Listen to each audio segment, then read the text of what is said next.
Theoretical questions का level धीरे धीरे बढ़ रहा है। साइकोलॉजिकली बच्चा ज़्यादा प्रेशर में था, जो एक बार नीट दे चुका है, अच्छा स्कोर कर चुका है और उसे दोबारा से फिर पेपर देना पड़ रहा है। सर, थ्योरेटिकल क्वेश्चन से मतलब है कि असर्शन रीजन बढ़ जाएंगे, स्टेटमेंट वाले क्वेश्चंस बढ़ जाएंगे और जो स्पीशीज सिलेक्शन वाले क्वेश्चन बढ़ जाएंगे कि 5 स्टेटमेंट आपको दे दिए और उसमें से कहा कि भाई ये बताओ। केवल क्रैमिंग से काम नहीं चलता उसमें। जो री नीट का पेपर था उसमें फिजिकल केमिस्ट्री जो थी वो ज़्यादा टफ थी compare to organic and inorganic. क्या ये सच है? इस चैनल के थ्रू मैं ही रिक्वेस्ट करना चाहता हूँ भाई, थोड़ी सी कैलकुलेशन सबको करनी चाहिए।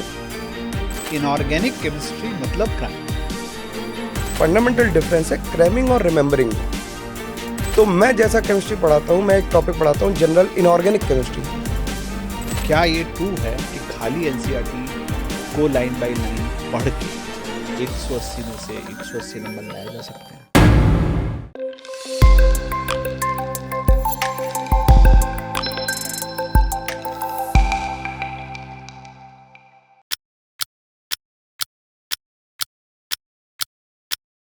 हेलो, नमस्कार, आदाब और सत श्री अकाल। स्वागत है आपका आज के इस स्पेशल पॉडकास्ट में। आज हमारे साथ हैं एक स्पेशल गेस्ट चैतन्य रस्तोगी सर, जो देश के जाने माने केमिस्ट्री टीचर हैं, जिन्होंने देश की बड़ी बड़ी ब्रांड्स जैसे Bansal classes, FIITJEE, VMC, Unacademy जैसे कोचिंगों में बहुत समय पढ़ाया है, टॉप रैंक्स प्रोड्यूस करी हैं और अपना एक यूट्यूब चैनल डेक्स्टर कैम्प भी चलाते हैं। चैतन्य सर, आपका बहुत बहुत स्वागत है इस नमस्कार पॉडकास्ट में। सर, आज हम लोग सोच रहे थे कि बात करते हैं नीट 2 के बारे में। अभी अभी नीट का रिजल्ट भी डिक्लेयर हुआ है कुछ ही समय पहले, है ना। बहुत हल्ला भी है चारों तरफ नीट को लेके। तो नीट के केमिस्ट्री के ऊपर फोकस करते हैं थोड़ा सा और एक जेनरिक बात भी करेंगे बच्चों के बारे में, ठीक है। तो सर, नीट 2026 में यानी इस साल 2 बार हुआ। एक बार ड्यू डेट पे हुआ, फिर कुछ लीक की न्यूज़ आई है और फिर वो अभी रिसेंटली हुआ, जिसका रिजल्ट अभी कुछ ही दिन पहले डिक्लेयर हुआ। दोनों पेपर को अगर हम कंपेयर करें तो केमिस्ट्री को लेके आप क्या अपनी एनालिसिस देंगे, एक्चुअल पेपर और रीनीट का पेपर जो है? सर, रीनीट का पेपर जो हुआ है और एक्चुअल पेपर को अगर हम लोग कंपेयर करें तो रीनीट में मैंने जैसा ऑब्जर्व किया और बच्चे भी इस बात से कोरिलेट कर पाएंगे कि थ्योरेटिकल क्वेश्चंस का लेवल धीरे धीरे बढ़ रहा है और वो नंबर ऑफ क्वेश्चंस ज़्यादा आ रहे हैं। थ्योरेटिकल क्वेश्चन आने से पेपर की डिफिकल्टी ऑलमोस्ट थोड़ी सी बढ़ जाती है। और रीनीट में एक प्रॉब्लम जो डिफिकल्टी लेवल राइज होकर लगा है वो ये है कि एक तो साइकोलॉजिकली बच्चा ज़्यादा प्रेशर में था, जो एक बार नीट दे चुका है, अच्छा स्कोर कर चुका है और उसे दोबारा से फिर पेपर देना पड़ रहा है, तो उसे वो प्रॉब्लम फेस करनी पड़ी है। इसीलिए पेपर की डिफिकल्टी लेवल थोड़ी सी हाई एस्टिमेट की जा रही है, क्योंकि प्रेशर भी था और वो ट्रॉमा भी था कि 1 महीने बाद पेपर हो रहा है और उसकी वजह से और पेपर का लेवल भी थोड़ा सा एंटी ने ऑब्वियसली बढ़ाना था कि एक बार पेपर लीक हुआ है तो पेपर का लेवल बढ़ता ही हर बारी। जेई में भी ऐसा हुआ था 1997 में, जब एक बार पेपर लीक हुआ था तो दोबारा पेपर आया तो वो बहुत कठिन सा ही आया था। तो लेवल थोड़ा बढ़ा है सर, बिल्कुल, मैं तो इस बात से डिनाई नहीं करता। जब आप कहते हो सर कि थ्योरेटिकल क्वेश्चंस थे, तो थ्योरेटिकल क्वेश्चंस से मतलब क्या है आपका यहाँ पर? सर, थ्योरेटिकल क्वेश्चन से मतलब है कि असर्शन रीजन बढ़ जाएंगे, स्टेटमेंट वाले क्वेश्चंस बढ़ जाएंगे और जो स्पीशीज सिलेक्शन वाले क्वेश्चन बढ़ जाएंगे कि 5 स्टेटमेंट आपको दे दिए और उसमें से कहा कि भाई ये बताओ। तो जब 5 स्टेटमेंट किसी टॉपिक से या केमिस्ट्री से आ जाएंगे तो वो हो सकता है 5 स्टेटमेंट 5 चैप्टर्स के हों या फिर एक चैप्टर से 5 हो, तो इन डेप्थ इन्फॉर्मेशन बहुत ज़रूरत होगी। केवल क्रैमिंग से काम नहीं चलता उसमें, इसलिए। क्रैमिंग की आपने बात करी, इस पे आते हैं अभी। बहुत सारे बच्चों का फीडबैक ये था कि जो री नीट का पेपर था उसमें फिजिकल केमिस्ट्री जो थी वो ज़्यादा टफ थी compare to organic and inorganic. क्या ये सच है? सर, नीट वालों के लिए फिजिकल हमेशा से ही टफ रही है। जैसे फिजिक्स टफ जैसे फिजिक्स टफ है, क्योंकि हम लोगों ने या नीट के बच्चों ने ये मान लिया कि उन्हें मैथ्स करनी ही नहीं है, बिल्कुल वो कैलकुलेशन से भागना चाहते हैं। फिजिकल केमिस्ट्री टफ नहीं, जरा सी भी कैलकुलेशन आती है और वो भागते हैं, वो टफ नहीं थी। मैं सबसे रिक्वेस्ट करता हूँ कि इस चैनल के थ्रू मैं ही रिक्वेस्ट करना चाहता हूँ भाई, थोड़ी सी कैलकुलेशन सबको करनी चाहिए और फिजिकल को फॉर्मूला बेस समझ के नहीं, लॉजिकली पढ़ेंगे तो फिजिकल भी ईजी थी, उतनी मुश्किल नहीं थी। लेकिन जो माइंडसेट है नीट के बच्चों का और लगातार जैसा होता है कि हम भाई हर चीज़ का फॉर्मूला याद करेंगे और अप्लाई करेंगे और आंसर लेंगे, वो वैसा नहीं था इस बारी, तो टफ था। इसलिए बच्चों को टफ लग रहा था। बिल्कुल बिल्कुल। तो नंबर ऑफ क्वेश्चंस फिजिकल के थोड़े से शायद ज़्यादा हो गए हों, ऐसा हो सकता है, या हाँ, जो और आए हों डेप्थ वो भी बढ़ी है। कैलकुलेशन हाँ, बेस्ड ज़्यादा थे, तो बिल्कुल इसलिए खास तौर से लॉग एंटी लॉग जहाँ पर आ जाते हैं, इस तरह बिल्कुल, की वही सर, डिफरेंशिएशन इंटीग्रेशन आ जाता है, तो वहाँ पे प्रॉब्लम आती है। क्रैमिंग की भी आपने बात करी, तो बहुत सारे मैंने तो मतलब 25 साल मेरे को भी पढ़ाते हो गए और केमिस्ट्री टीचर से बच्चों से बात करते हैं तो उनको ये फील आता है कि इनऑर्गेनिक केमिस्ट्री मतलब क्रैमिंग। क्या ये सच है?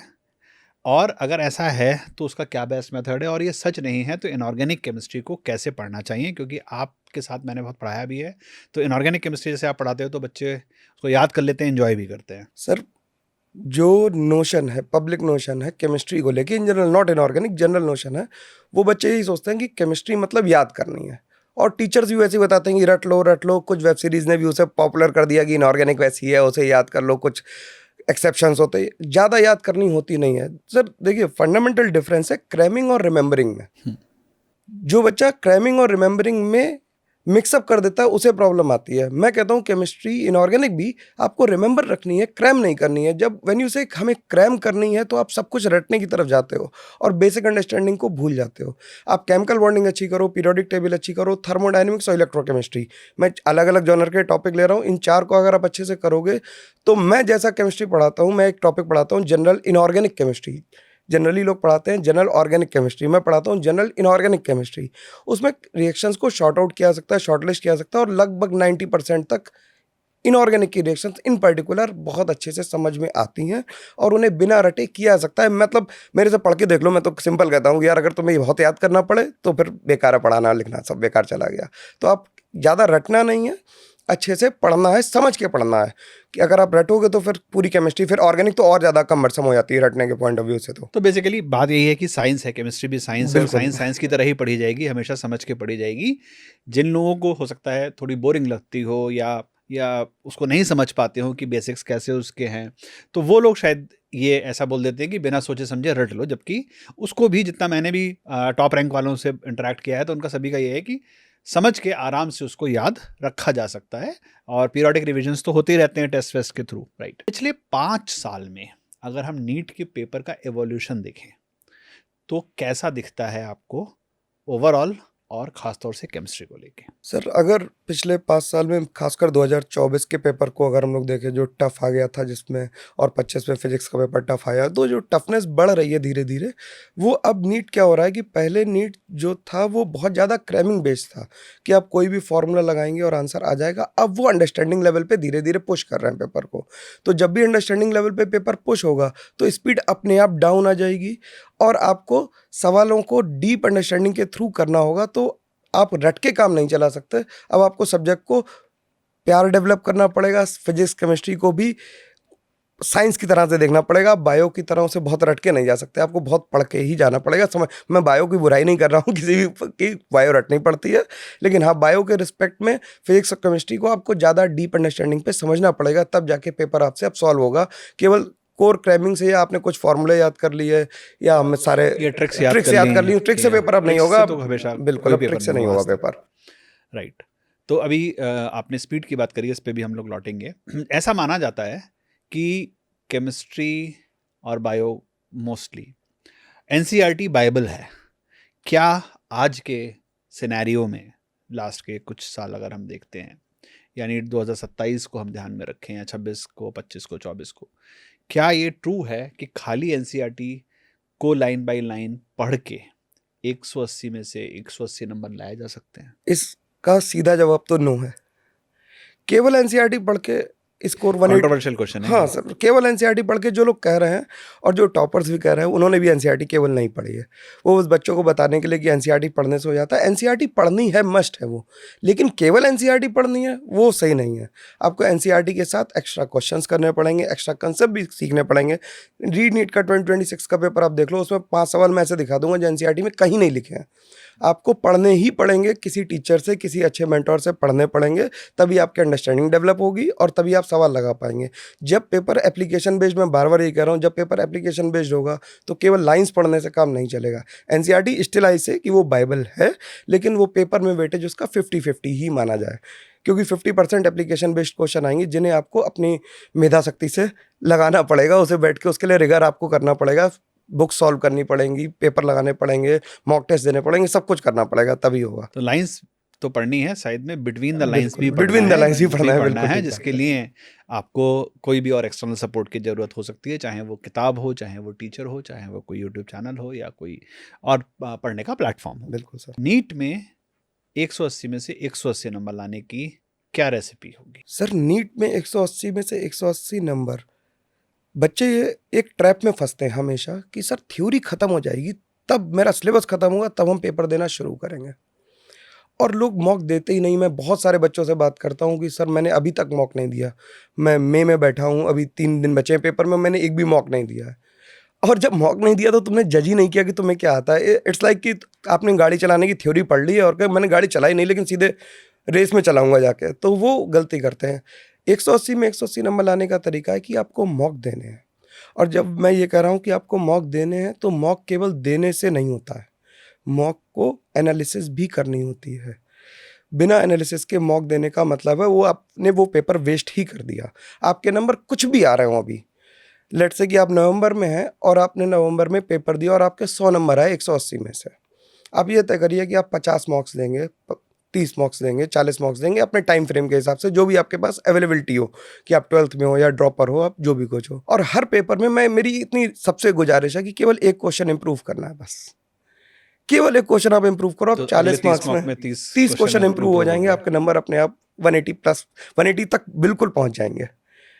तो मॉक तो बहुत ज़रूरी है सर मेरे हिसाब से। तो 180 में से 180 लाने के लिए बेसिकली आप ये कह रहे हैं कि प्रैक्टिस तो करनी ही करनी है, बट आखिरी दिन का इंतजार नहीं करना है या सिलेबस खत्म होने का इंतजार नहीं करना है। कोई भी चैप्टर खत्म हुआ, जैसे मान लीजिए बेसिक कंसेप्ट ऑफ केमिस्ट्री खत्म हुआ, एटॉमिक स्ट्रक्चर खत्म हुआ, तो इमीडिएटली उसी के ऊपर एक मॉक जरूर दिया जाए और उससे अपनी जो शॉर्ट कमिंग्स हैं उसको आइडेंटिफाई किया जाए और उसको इम्प्रूव किया जाए और अगले टेस्ट में उससे ज़्यादा नंबर लाने का टारगेट रखा जाए। बिल्कुल सर। अगर 3 घंटे आप मॉक दे रहे हो तो कम से कम 1 से 1.5 घंटे उस मॉक की एनालिसिस चाहिए ही चाहिए। मेक अ सेपरेट नोटबुक और नोटपैड पे आप लिखोगे कौन सा टॉपिक आपने एरर बुक भी बना एरर सकते बुक हैं। वो सर मस्ट है। मतलब अगर आप उसकी एनालिसिस नहीं करोगे और एरर बुक आपके पास नहीं है तो वो कोई मतलब नहीं बनता कि आप सेम एरर रिपीट करते जा रहे हो। मैं हमेशा बच्चों से लाइव सेशंस में ये कहता हूँ और अभी भी कह रहा हूँ कि पहली एरर एरर है, सेकंड एरर क्राइम है, थर्ड एरर पाप होती है। और पाप के लिए सजा नहीं होती, प्रायश्चित करना पड़ता है भाई, उसके लिए सजा नहीं है। राइट। और मैं तो ये भी कहता हूँ कि तुक्के से जो सही हुआ है वो आपको तो पता ही है ना, टीचर को नहीं पता है या कंप्यूटर को नहीं पता है, उसको भी एरर बुक में लिख दो यार ये गलती से मतलब मेरा तुक्का लग गया था, एक्चुअल कॉन्सेप्ट मुझे नहीं पता था, ये एक्चुअल कॉन्सेप्ट है, या उसको और सीख लो। बिल्कुल ज़रूर से 3-4 कैटेगरी बना सकते हैं क्वेश्चंस की कि भाई पहला कैटेगरी हो सकती है कि I don't know the concept. Second, मैंने तुक्का मारा या मेरे को 80% कॉन्फिडेंस था फिर भी मैंने 20% गैस मारा। 20% गैस इज गैस। जब तक आप 100% श्योर नहीं हो पेपर में वो सवाल आपका अभी सही हो जाएगा, वहाँ जाके सही नहीं होगा क्योंकि वहाँ पे सिचुएशन अलग है फाइनल डे पे। थर्ड कैटेगरी की हमने सब कुछ आता था, कैलकुलेशन हमने एरर की, हमने सिली मिस्टेक की जो सब लोग कहते हैं। और बच्चों का ये सवाल भी होता है सर सिली मिस्टेक इम्प्रूव कैसे करें। सर सिली मिस्टेक का कोई पैटर्न नहीं है। कोई 3 इंटू 3 36 लिखता है, कोई 3 इंटू 3 27 लिखता है, उसका कोई पैटर्न नहीं होता। बस उसका एक ही पैटर्न तरीका है कि भाई जो कर रहे हो उसे स्लो डाउन करो और अच्छे से रीचेक कर लो जो भी कर रहे हो। अपनी सिली मिस्टेक को खुद ही इंप्रूव किया जा सकता, मैं तो नहीं करवा सकता किसी की सिली मिस्टेक इंप्रूव, क्योंकि हर बंदे की अलग अलग है। तो वो आप इम्प्रूव करो। और लास्ट कैटेगरी होगी कि मैंने सब कुछ सही किया लेकिन ओएमआर गलत भर दी, शायद अगली साल से ओएमआर ना भी रहे, सीबीटी की बात चल रही लेकिन है। फिर भी ये भी गलतियां जो अभी तक होती आई हैं वो ये भी होती और हैं। मिस्टेक तो मिस्टेक ही है, उसको थोड़ा आप अपनी शर्म बचाने के लिए कह देते हो कि सिली मिस्टेक है, हाँ मिस्टेक तो आपने की ही है तभी बिल्कुल। क्वेश्चन गलत हुआ है। राइट। तो हम लोगों ने बीच में एक बार आपने स्पीड की बात करी थी, तो स्पीड पे बात करते हैं कि नीट जो है स्पीड वर्सेस एक्यूरेसी का पेपर है। इस बार भी 720 में 720 तो नहीं आए, जैसे एक साल तो बहुत सारे 720 आ गए थे, 715 पे इस बार भी टॉप हुआ है जो रैंक 1 है। तो इसका मतलब हाई स्कोरिंग पेपर तो है ही। और नीट में कहीं ना कहीं चार्म जो होता है वो गवर्नमेंट कॉलेज से एमबीबीएस का चार्म होता है। अगर एम्स नहीं भी हुआ तो एटलीस्ट कोई भी अच्छा गवर्नमेंट कॉलेज आपको मिले, इसका चार्म हर बच्चे को होता है, यानी उसके लिए आपको एटलीस्ट 650 तो टारगेट करने ही पड़ते हैं 720 के अंदर। तो स्पीड वर्सेस एक्यूरेसी को मेंटेन करना, जैसे आपने बहुत अच्छा अभी बीच में कहा कि आखिरी दिन में नहीं हो सकता, तो स्पीड वर्सेस एक्यूरेसी को मेंटेन करने के लिए अपनी तैयारी के दौरान जो एक साल की तैयारी है, 8 महीने 9 महीने की तैयारी है, उसके अंदर क्या बेस्ट तरीका है और जो हर बच्चे को अपनाना चाहिए जिससे उसकी स्पीड वर्सेस एक्यूरेसी का जो रेशियो है वो परफेक्ट हो, उसकी जितनी भी तैयारी उसने उसमें की है। सर स्पीड मेरे हिसाब से एक नेचुरल प्रोसेस है। मैं एग्जांपल लेता हूँ कि जैसे मान लो हम साइकिलिंग शुरू कर रहे हैं और हम डे 1 पे सोचे कि हम तेज़ साइकिल चलाएंगे, स्पीड साइकिल चलाएंगे। तो स्पीड से तो साइकिल नहीं चलेगी, पहले साइकिल चलेगी, फिर धीरे धीरे इंप्रूव होगी और धीरे धीरे चलते चलते वो अपने आप स्पीड पकड़ेगी। जनरली बच्चे ये गलती करते हैं, जब सवाल लगाना शुरू करते हैं, चैप्टर कोई ख़त्म हुआ और उसने पहला सवाल लगाया, अब आप पहली बार कोई सवाल लगा रहे हो, और सवाल लगाना थ्योरी पढ़ने से अलग टास्क है। जो 10th तक तो बच्चा बिल्कुल नहीं सीखता है, उसकी अप्रोच ही केवल क्वेश्चन को याद करके रेप्लिकेट करने की है। एग्जाम में थ्योरी बेस्ड एग्जाम है ज़्यादातर। जब वो स्पीड की तरफ भागना शुरू करता है तो वो सिली मिस्टेक करना शुरू कर देता है, फिर वो उसे पता ही नहीं चलता कि क्या हो रहा है। तो धीरे धीरे स्पीड बढ़ाने का तरीका क्या है कि जब आप चैप्टर खत्म कर लें तो कोई भी एक्सरसाइज, मान लो आपने 10 क्वेश्चन लिए, आप टाइमर लगाओ, पहले 30 मिनट लो आप 10 क्वेश्चन के लिए, 3 मिनट में क्वेश्चन करने की कोशिश करो कि वो सही हो जाए। और हर क्वेश्चन के बाद आंसर नहीं देखना, ये प्राइमरी मिस्टेक है जो हर बच्चा करता है कि सर एक सवाल देखा, उसका पीछे आंसर देख लिया और एक के साथ दूसरा भी आंसर देख लिया, तो वो दूसरा आपको बैक ऑफ माइंड आपकी आंखों ने देख लिया है, आपने कॉन्शियस सबकॉन्शियस ने आपके देख लिया, तो आप जब अगला लगाओगे तो आपको पता होगा। तो मैं कहता हूँ 10 क्वेश्चन लगाओ ईमानदारी से, उसके फिर आंसर मिलाओ और जो गलत हुए उन्हें दोबारा अटेम्प्ट करो। धीरे धीरे ये टाइम आप देखोगे, धीरे धीरे करके जो आपने 30 मिनट लिए थे 10 क्वेश्चन के लिए, वो 10 मिनट आ जाएगा over a period of time. पहले मंथ में नहीं आएगा, लेकिन चौथे पांचवें मंथ तक जाते जाते स्पीड अपने आप आएगी। लेकिन हर बार हर क्वेश्चन को एज ए टेस्ट ही देना है और उसके सोल्यूशंस के पीछे नहीं भागना है। मतलब सोल्यूशन देखना इज नॉट अ सोल्यूशन। तो स्पीड टाइम के साथ आएगी, स्पीड के पीछे नहीं भागो, पहले कंसेप्ट सीखो, धीरे धीरे स्पीड अपने आप बन जाएगी, कोई टेंशन नहीं स्पीड की। बच्चों को मैंने जो देखा, आपने भी देखा होगा कि कोई ना कोई कोचिंग में पढ़ लिए, फिर शाम को आके यूट्यूब देख लिया, फिर कोई एक ऑनलाइन कोर्स भी ले लिया, कुछ कुछ यहाँ से पढ़ा, कुछ यहाँ से पढ़ा, कुछ यहाँ से पढ़ा, बट प्रैक्टिस के नाम पर कुछ नहीं किया, है ना। तो एक नेटफ्लिक्स की सीरीज़ की तरह कुछ ऑफलाइन कुछ ऑनलाइन मिला के सारा डेक डाला। तो इससे तो सिलेक्शन होना बहुत टफ है, और ऐसे नीट जैसे कट थ्रोट कंपटीशन में तो बहुत ही टफ है। टेस्ट सीरीज का क्या रोल रहता है नीट की खास तौर से प्रिपरेशन में, जहां हम लोग स्पीड वर्सेस एक्यूरेसी की बात कर रहे हैं, जहां हम हाई स्कोरिंग की बात कर रहे हैं, जहां हम गवर्नमेंट कॉलेज एमबीबीएस की बात कर रहे हैं, जहां पे हम एक ऐसे सिस्टम के अंदर काम कर रहे हैं जहां पे 22 लाख से 24 लाख बच्चे इम्तहान के अंदर बैठते हैं, और इस कंपटीशन के अंदर आपका टारगेट 650 से लेकर 720 के बीच में लाने का होता है। सर आज के टाइम पे रिसोर्सेज बहुत सारे अवेलेबल हैं, अच्छे भी हैं, थोड़े कम अच्छे भी हैं। मैं सबको अच्छा ही कहता हूँ जनरली, किसी को भी खराब नहीं कह सकता। लेकिन जो बच्चा है ना आजकल, ज़्यादातर वो कंज्यूमर हो गया है, वो डेटा कंज्यूम कर रहा है, यहाँ से भी पढ़ लिया, यहाँ से भी पढ़ लिया, और यूट्यूब से या ऑनलाइन कोर्सेज के जो टोकन साइज कम होने का एक नुकसान सबसे बड़ा हुआ है। एजुकेशन अफोर्डेबल हो गई, ये एक पॉजिटिव है उसका, लेकिन उसका जो ड्रॉबैक है वो ये है कि वो हर बच्चा बहुत सारे मल्टीपल कोर्सेज में इनरोल है। तो उसने एक चैप्टर मान लीजिए एटॉमिक स्ट्रक्चर मेरे से पढ़ा, फिर वो आपसे भी पढ़ लेगा, एक्स से भी पढ़ेगा, वाई से भी पढ़ेगा, जेड से भी। तो जो एटॉमिक स्ट्रक्चर 5 दिन में खत्म हो जाना चाहिए था, उसका 50 दिन में खत्म होगा। उसे पता ही नहीं कि वो क्या लूज कर रहा है डेटा के साथ। मतलब कोई भी चीज़ फ्री नहीं आ रही है, आपका टाइम ले रही है, वो कंज्यूम कुछ कर रही है। ऐसे में आप किसी एक टीचर पे फेथ रखो, और एक ऑथेंटिक टेस्ट सीरीज की ज़रूरत इसलिए, जो आपने टेस्ट सीरीज की बात कही, वो टेस्ट सीरीज इसलिए ज़रूरी है सर, क्योंकि जो मैं कह रहा हूँ ना कि टाइमर लगा के टेस्ट देना है, वो टाइमर जब आप किसी टेस्ट सीरीज किसी प्लेटफॉर्म पे होगे तो वो अपने आप टाइमर चलता रहता है, वो क्लॉक हमेशा टिकिंग होती है। तो जिससे कि दिमाग में आपका रहता है कि एक तो इंटरफेस आपको मिलेगा कि भाई कि पेपर जैसा इंटरफेस है, एनटीए जैसा इंटरफेस है, या अगर सीबीटी हो रहा है या कुछ भी हो रहा है तो आपको इंटरफेस वैसा मिलेगा, और वो हमेशा आपको क्लिक करता रहेगा कि नहीं मैं इस पे थोड़ा बहुत प्रॉक्टर्ड भी होती है टेस्ट सीरीज़ की, आप उसमें ज़्यादा और ईमानदारी अपने हिस्से की रखनी है सबको भाई, है ना, नहीं तो फिर तो कोई फ़ायदा नहीं है करने का। तो टेस्ट सीरीज से फ़ायदा एक तो आपको ऑर्गेनाइज कर देगा, कुछ पार्ट टेस्ट होंगे, कुछ चैप्टर टेस्ट होंगे, तो आपको ऑर्गेनाइज करेगा कि इस डेट तक मेरे को ये ख़त्म करना है, इसमें इतने नंबर आ रहे हैं, ऑल इंडिया रैंक आ रही है, परफॉर्मेंस एनालिटिक्स मिल जा रही है हमें कि हम कहाँ पे लाई कर रहे हैं, और इस सब का एनालिसिस। क्योंकि जब हम 22 लाख लोगों से compete कर रहे हैं तो हम ऐसा नहीं कि वैक्यूम में बैठ के पेपर दे रहे हैं कि मैंने अच्छी तैयारी कर ली, मेरे को पड़ोसी से कोई मतलब नहीं है। भाई रैंक तुम्हारी तुम नहीं डिसाइड कर रहे, पड़ोसी डिसाइड कर रहा है, ये तो बात एकदम तय है कि वो पड़ोसी अच्छा पेपर कर देगा। पड़ोसी ऐसा हो जो 720 में 720 लाएगा, तो हो सकता है 650 में 10,000 रैंक आए, और पड़ोसी अगर 651 ही कर पाया तो 650 में हो सकता है सेकंड रैंक आ जाए। तो पड़ोसी डिसाइड करा। तो आपको एक्सपोजर बहुत ज़रूरी है टेस्ट सीरीज़ का, जिसमें लोग हों और आप जिनसे compete कर रहे हो, आपको रियल टाइम एनालिसिस हो कि आप कहाँ पे लाई कर रहे हो नेशनल लेवल पे। तो टेस्ट सीरीज़ बहुत इंपॉर्टेंट रोल प्ले करती है इसमें। आइडियल टेस्ट सीरीज किसको कहोगे आप? Chapter test, part test, full test सब होने चाहिए, या खाली फुल टेस्ट होने चाहिए? क्या है नीट के लिए एक आइडियल टेस्ट सीरीज? सर इसे 3 पार्ट में लेयर्स में डिवाइड कर लेते हैं। जब हम लोग इनिशियल पढ़ रहे हैं, जैसे अभी नीट होके चुका और जिन्होंने ड्रॉप लेना है या जो अभी 12th में है, उन्होंने अब थोड़ा जाग रहे होंगे कि अब पढ़ना शुरू सब करते जागते हैं। सब जुलाई अगस्त जुलाई अगस्त में ही जागते हैं। तो अभी आप जो चैप्टर्स कंप्लीट कर रहे हो उनके चैप्टर टेस्ट देते रहो। अगस्त सितंबर से आपको, अगस्त मिड से या सितंबर से मैं कहता हूँ, आपको पार्ट टेस्ट देना शुरू कर देने चाहिए। जो थोड़ा जल्दी जाग गए हैं, जिनकी तैयारी अच्छी है, वो अगस्त से भी टेस्ट सीरीज मतलब पार्ट टेस्ट देना शुरू कर सकते हैं।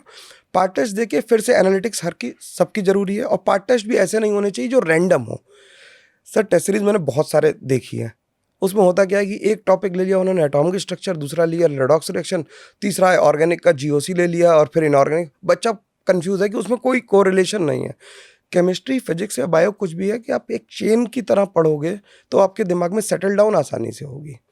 जब क्वेश्चन इंटर रिलेटेड हो सकते हैं या फिर एक जॉनर के क्वेश्चंस होंगे तो वो टेस्ट सीरीज ज़्यादा वैलिड होगी। कोई भी रैंडम क्वेश्चन उठा के लगा लेना या कहीं से भी किसी भी फ्री रिसोर्स से आप मतलब बहुत सारे अवेलेबल हैं मार्केट में, आप कहीं से फ्री रिसोर्स से लाओगे तो उसकी ऑथेंटिसिटी कितनी है ये एज ए स्टूडेंट नहीं पता होता। तो जो लोग सही लोग बना रहे हो टेस्ट सीरीज, जिन्हें एक्सपीरियंस हो इस फील्ड में काम करने का, जैसे हम लोग तो मतलब ये काम मैं और सर दोनों ही लोग पिछले 20 साल से यही कर रहे हैं कि टेस्ट सीरीज जहाँ जहाँ के ITS इंचार्ज रह चुके हैं और दुनिया भर के टेस्ट बनाए, और उन टेस्ट को मतलब हम लोग प्रूव कर चुके हैं कि हम क्या कर सकते हैं। तो वो टेस्ट को आइडियली पार्ट टेस्ट भी देने और फुल टेस्ट लास्ट के लिए रोक के रखने हैं कि वो दिसंबर से, या अगर नीट के हम एग्ज़ाम दे रहे हैं तो वो मार्च के एंड से, जब से आपके बोर्ड्स ख़त्म हो रहे हो, मार्च के एंड से लेके वो मई फर्स्ट वीक तक आपको टेस्ट देने ही देने हैं। उसमें 20-30 टेस्ट देने पड़ेंगे आपको, तभी वो आएगा। वो लेयर में होगा और हर टेस्ट को उसी सीरियसनेस से देना है जैसा आप नीट देने जा रहे हो। मम्मी के हाथ से दही चीनी खा के ही जाना है टेस्ट देने। नहीं, बिल्कुल सही है। वो तो कहते भी हैं, जैसे हम लोग पहले भी देश की सारी टॉप ब्रांड्स के लिए टेस्ट सीरीज बनाई है, कंटेंट बनाया कि हर मॉक टेस्ट ऐसे दो जो एक्चुअल टेस्ट है, और एक्चुअल टेस्ट ऐसे दो जैसे मॉक टेस्ट है। बिल्कुल सही। यही फार्मूला होता है हमेशा सक्सेस का। और पेपर जो बनाया जाए टेस्ट सीरीज का, उसकी मेन बात यही है कि एक्चुअल एग्जाम से ना तो बहुत ज़्यादा टफ हो और ना बहुत ज़्यादा इजी हो, जिससे आप एक्चुअल एग्जाम का भी गेज हाँ सर, ना कर मतलब पाए। एब्सर्डनेस से बचना होता है। एब्सर्डनेस से दोनों टाइप की एब्सर्डनेस, बिल्कुल पॉजिटिव एब्सर्डनेस भी और नेगेटिव बिल्कुल एब्सर्डनेस भी। कई बार क्या है कि कुछ कोचिंग्स मैंने ऐसी देखी जहाँ पे सरल पेपर कंटिन्यूसली बनाते हैं कि जिससे कि बच्चे खुश रहें 2 हाँ सर, साल या 1 साल, और एक्चुअल एग्जाम जब आता है तो बच्चा रियलिटी से बहुत दूर होता है। हैप्पीनेस इंडेक्स पे काम हैप्पीनेस करें। इंडेक्स पे जो है पढ़ा देते हैं, और बच्चा 2 साल हैप्पी, रिजल्ट आ ही नहीं रहा है, कहीं पे रिजल्ट नहीं है, फिर जो है बच्चे परेशान हो रहे हैं। मैं तो सर ऐसे बच्चों को कहता हूँ कि जब तुम ऐसे पेपर देते रहोगे और जब एक्चुअल पेपर दोगे तो 5वां ऑप्शन आएगा, 4 में तो नहीं मिलेगा कोई। राइट। 2027 के नीट के बच्चों के लिए क्या संदेश है? मोस्टली बच्चे, अभी नीट का रिजल्ट आया है तो जो हमारे जो बच्चे ड्रॉप लेना चाहते हैं उनकी तो तैयारी अभी स्टार्ट हो रही होगी या हो करने की और सोच रहे होंगे। हो सकता है काउंसलिंग के एक आध राउंड के बाद भी सोचें। जो हमारे 12वीं में बच्चे हैं इस समय, वो भी अब अपने एक्चुअली में शूज़ के लेस बांध रहे होंगे कि हाँ यार, अब तो काम करना शुरू करना चाहिए। नॉर्मली यही होता है ना? क्या क्या संदेश है उनके लिए? क्या आपसे लेके मई तक की स्ट्रैटेजी होनी चाहिए? CBT इस बार धर्मेंद्र प्रधान जी, जो हमारे शिक्षा मंत्री हैं, उन्होंने अनाउंस ऑलरेडी कर दिया है। तो जो अभी तक पेन एंड पेपर की आदत थी वो ख़त्म हो गई है और अब कंप्यूटर पे टेस्ट देना है। एक बात तो ये है कि सर, पहले लास्ट से शुरू करते हैं कि CBT जो आ रहा है ये बहुत एक बड़ा चेंज है जो पेन पेपर पे पेपर दे रहा था। लेकिन इतना डरने वाली बात नहीं है। नीट वालों को मैं बताना चाहता हूँ कि ये डरने वाली बात नहीं है। पेपर पेन पे ही पेपर सॉल्व होता है। CBT एग्जाम में भी ऐसा नहीं कंप्यूटर पे कैलकुलेशन करनी है, पेन पैड मिलता है, उस पर सॉल्व करना है और आपको बस क्लिक करना है, दैट्स इट। इससे ज़्यादा कुछ नहीं। लेकिन उसकी थोड़ी सी प्रैक्टिस लगेगी कि आपको कंप्यूटर स्क्रीन से एप्ट होना है, थोड़ा वहाँ पे आपको ऑप्शंस देखने हैं कि सेव एंड नेक्स्ट का भी ऑप्शन है, कि मार्क नहीं करना है ऑप्शन, मार्क फॉर रिव्यू भी कर सकते हो। ये फ़ायदा है CBT का, जो अपने पेपर में आप स्किप कर जाते हो, यार वो क्वेश्चन तो दोबारा देख ही नहीं पाए, लेकिन उसमें तो कलर चेंज करके आ रहा होगा तो दिखाई देगा आपको। जो नीट की तैयारी अभी ड्रॉपर हैं, जिन्होंने ड्रॉप करने का सोच लिया है, तो यार एक बात मेरी ध्यान से सुनो कि ड्रॉप ऐसे लो कि ये आखिरी ड्रॉप है। ये पंचवर्षीय योजना वाला ड्रॉप लेने से कोई फायदा नहीं है कि सर इस बार तैयारी करते हैं अगली बार और अच्छी रैंक लाएंगे। जब ड्रॉप लेना है, मतलब वो कहते हैं ना कि हर दिन ऐसे जियो की आखिरी है, तो भैया वैसे ही है कि ड्रॉप लेना है तो आखिरी ड्रॉप है। तो जो ड्रॉपर है उससे मेरी कम से कम रिक्वायरमेंट ये है कि कम से कम भाई 12 घंटे तो आपको डेडिकेट करने ही पड़ेंगे। और अपने वीक टॉपिक्स जैसे फिजिक्स और केमिस्ट्री के पेपर का लेवल बढ़ रहा है। बायोलॉजी सारे नीट वालों की ऑलमोस्ट सेम लेवल पे होती है, थोड़ी कम ज़्यादा ऊपर नीचे चलती है। लेकिन भाई फिजिक्स और केमिस्ट्री को ज़्यादा तवज्जो दो। अगर 12 घंटे पढ़ने की सोच रहे हो तो 8-9 घंटे फिजिक्स केमिस्ट्री को डेडिकेट करने पड़ेंगे, तब जाके तैयारी होगी बढ़िया से। और किसी भी एक प्लेटफॉर्म को, किसी भी एक चैनल को या किसी भी एक टीचर को पकड़ के उस पर बिलीव करो, उसे टेस्ट कर लो अपने हिसाब से जो भी तुम्हें अच्छा लग रहा है, लेकिन उस पर बिलीव करके सारे लोग अच्छे हैं, तुम्हें जो सूट करता है वो तुम्हारे लिए अच्छा है। जैसे सारी दवाई अच्छी हैं लेकिन वो अलग अलग पेशेंट्स के लिए अच्छी हैं, किसी एक पेशेंट को सारी दवाई नहीं दी जा सकती। सेम तरीके से सारे टीचर अच्छे, तुम्हारे लिए जो अच्छा है उसे चूज़ करो, एक अच्छी टेस्ट सीरीज लो और भाई सर झुकाओ और पढ़ो। केवल सिंपल रेसिपी है, पढ़ना ही पड़ेगा। और ज़्यादा स्ट्रेटजी वीडियो मत देखना क्योंकि इस ट्रैप में फंसे रहते हैं मतलब कि एक ट्रैक ये है कि हाउ टू क्लियर बैकलॉग, इसके वीडियो आते हैं, उस वीडियो को देख के देखिए आपका और बैकलॉग एक होता है, हाँ क्योंकि क्योंकि आप वो इतने सारे वीडियो उसके देख लेते हो हाउ टू क्लियर बैकलॉग, तो 4 दिन में और बैकलॉग हो वही जाता वही है। वही सर। तो ओएमआर में बड़ा अच्छी चीज़ एक जो है, अभी आपसे बात करते पे ध्यान आई कि एक बच्चे जो गलती करते थे कि सारे क्वेश्चन कर लिए ओएमआर में, फिर एक साथ भरे और एक क्वेश्चन ऊपर नीचे हो गया तो सारे क्वेश्चन गलत हो गए। सीबीटी में ये बहुत बड़ा पॉजिटिव है कि ये गलती तो हो ही नहीं सकती वहाँ पे, क्योंकि आप हर क्वेश्चन को ही मार्क कर रहे हो, बिल्कुल तो आप अंत में जाके वो पेंसिल से आपने ऊपर नीचे कर दिया, ये वाला तो प्रॉब्लम 100% सॉल्व होता है। तो सीबीटी के कहीं ना कहीं ये बहुत बड़ा पॉजिटिव है ही है। अब सर इस बार भारत के लिए एक बड़ा अनोखा साल है ये, है ना। केमिस्ट्री में भारत ने क्लीन स्वीप किया ओलंपियाड में, अभी प्रधानमंत्री जी ने भी बात की बच्चों से। फिजिक्स और बायो में भी अभूतपूर्व प्रदर्शन रहा। बहुत सारे बच्चे ऐसे हैं ओलंपियाड के बारे में बहुत कॉशियस होते हैं, क्यूरियस होते हैं, सही गाइडेंस बच्चों को नहीं मिलती ओलंपियाड की। जैसे मैं फिजिक्स ओलंपियाड की भी बात करूं, आप केमिस्ट्री की बात करो, तो क्या करना चाहिए केमिस्ट्री ओलंपियाड के लिए अगर कोई बच्चे एस्पायर कर रहे हैं और बेसिकली एनएसईसी से लेके और आईएनसीएचओ तक जाने के लिए, किस तरीके से पढ़ाई, कौन सी किताब, क्या ये जेई नीट से परे है या उसी सोल्यूशन के आसपास आ जाता है, या कोई बहुत बिरला ही हैं जो कर पाते हैं, या जैसे हमारा अभी जो ये बच्चा है चिल्लर जो है जिसने चाइना के रैंक 1 को बीट कर दिया, तो क्या क्या है मतलब इसमें? सर, इसकी रेसिपी मेरे हिसाब से है कि जो आप इन डेप्थ पढ़ाई कर रहे हो, इन डेप्थ पढ़ना, जो हम लोग generally as a exam clear करने के पॉइंट ऑफ व्यू से जब पढ़ते हैं, जेई और नीट दोनों को ही माने और ओलंपियाड कैसे स्टैंड आउट अलग करता है,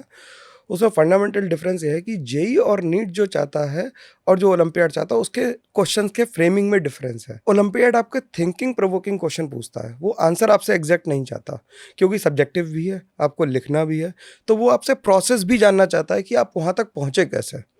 और जब प्रोसेस जानना चाहता है तो आपको जो आपके सिलेबस में, मैथ्स ओलंपियाड को अलग रखते हैं, आईओक्यूएम को, फिजिक्स और केमिस्ट्री, मैं केमिस्ट्री की कह सकता हूँ कि ऑलमोस्ट ऑलमोस्ट जेई लेवल पे है, वो फिजिक्स भी एडवांस जेई लेवल पे। एडवांस जिसने अच्छे से तैयार करा है, फिजिक्स ओलंपियाड भी वो निकाल लेता है। थोड़ा बहुत केमिस्ट्री में स्पेक्ट्रोस्कोपी आती है सर, वो अगर बच्चा जा रहा है, वैसे तो किसी को भी नहीं आ रही होगी क्योंकि वो जेई लेवल पे तो इंडिया में कोई नहीं पढ़ रहा है, लेकिन अगर कोई अलग से पढ़ना चाहे तो हम जैसे लोग हैं जिन्होंने मास्टर्स कर रखा है केमिस्ट्री में, वो ये पढ़ा भी सकते हैं। अगर कोई बच्चा एस्पायर करता है और कनेक्ट करता है मेरे से कि नहीं सर मेरे को स्पेक्ट्रोस्कोपी थोड़ी बहुत पढ़नी, तो बेनवेल करके एक बुक आती है और मास स्पेक्ट्रोस्कोपी या एनएमआर की थोड़ी छोटी छोटी सी बुक्स हैं जिन्हें बेसिक्स पढ़ के भी आप स्पेक्ट्रोस्कोपी का बेसिक डेटा याद करके भी सवाल को लगाया जा सकता है। लेकिन बात यह है कि जब आप सवाल लगा रहे हो ओलंपियाड का, तो you need to know the process. सवाल बिल्कुल स्ट्रेट फॉरवर्ड नहीं होगा, सवाल में आपको लिखना पड़ेगा बहुत, मतलब वो डेप्थ बढ़ाते हैं सवाल की, कठिनाई बढ़ती है डेप्थ से, मतलब आउट ऑफ सिलेबस नहीं जा रहे हैं, डेप्थ बढ़ा दे रहे हैं। जैसे जेई मेंस और एडवांस या नीट और जेई मेंस और एडवांस में भी यही अंतर है कि सवाल तो वही है, सिलेबस तो वही है, लेकिन वो डेप्थ जो पूछ रहा है उसी में और अंदर चले जा रहे हैं और अंदर चले जा रहे हैं। तो बच्चा जो करना चाहता है उनके लिए भाई ओलंपियाड के आप आईएनसीएचओ के पेपर्स, एनएसईसी के लास्ट ईयर पेपर, एनएसईसी तो सर काफ़ी मतलब एडवांस के आसपास का पेपर है, वो ज़्यादा मुश्किल नहीं है। हम लोगों के तो जो हम लोग पहले जिस संस्था में थे वहाँ पे तो एक एक बैच से 10-10 लोग निकालते थे, आजकल इसकी मार्केटिंग थोड़ी ज़्यादा होती है, हमने उस टाइम पे की नहीं, तो बहुत सारे बच्चे एनएसईसी तो आराम से निकल जाता है। आईएनसीएचओ के लिए बच्चा जाता है जब, तो उसे फिर थोड़ा सब्जेक्टिविटी पे ज़्यादा फोकस करना पड़ता है, लिखने की प्रैक्टिस करनी पड़ती है, खासकर जुगाड़ से आंसर नहीं निकलेगा। केमिस्ट्री में तो खासकर कि आप कुछ भी जुगाड़ नहीं लगा सकते, you need to know the mechanism, the process. मतलब वो ये भी चेक करेंगे कि एंगस्ट्रॉम के ऊपर ए नॉट ऊपर लिखा है कि डिग्री की तरह लिखा है, यहाँ तक चेक करते हैं वो, कि आप पीके कैसे लिख रहे हो, SN1 SN2 कैसे लिख रहे हो, इस पे भी नंबर है, क्योंकि जो आपकी कॉपी चेक कर रहा है वो एक्चुअली साइंटिस्ट है। वो कोई नॉर्मल टीचर नहीं है, वो कोई कंप्यूटर नहीं चेक कर रहा। तो वो इस बात से बहुत सेंसिटिव है कि बच्चे को पीके नहीं लिखना आता, बाकी क्या ही लिखेगा। तो इस पे थोड़ा-सा और इसमें फोकस। आप अगर कोरिलेशन देखो तो है भी कि जो लोग ओलंपियाड क्लियर करते हैं, चाहे वो बायो का हो, फिजिक्स का हो, केमिस्ट्री का हो, मैथ्स का हो, वो रिस्पेक्टिव एंट्रेंस एग्जाम में हमेशा टॉप रैंक्स में ही होते हैं।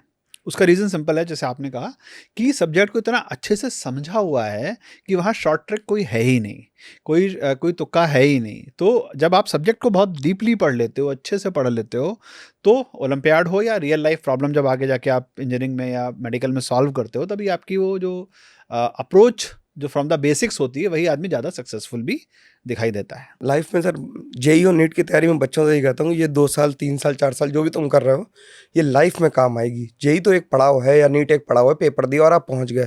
लेकिन जो ये प्रोसेस आपको सिखाएगा ना कि ये हाउ डिसिप्लिन सिखाता है लाइफ डिसिप्लिन की। सिखाता है, प्रोसेस सिखाता है कि सोचने का तरीका क्या है, प्रॉब्लम को कैटर कैसे करना है। मैं तो कहता हूँ बच्चे सब्जी लेने जाओगे तब भी जेईई वाला काम आएगा कि पहले आलू खरीदना कि टमाटर खरीदना है। सिंपल सी बात है कि आप जब पढ़ रहे हो, पढ़ा रहे हो और आप सीख रहे हो। हम लोग भी सीखते हैं, बच्चों से ही सीखते हैं। बच्चा बहुत कुछ आके सिखा के जाता है। हर साल कोई नया तेज बच्चा आता है और कुछ बता के जाता है कि सर इस प्रॉब्लम को ये नया ऐसे कर तरीका सकते है। हैं, बिल्कुल बिल्कुल। तो हम भी सीख रहे हैं और हम भी स्टूडेंट ही रहेंगे ज़िंदगी भर केमिस्ट्री के।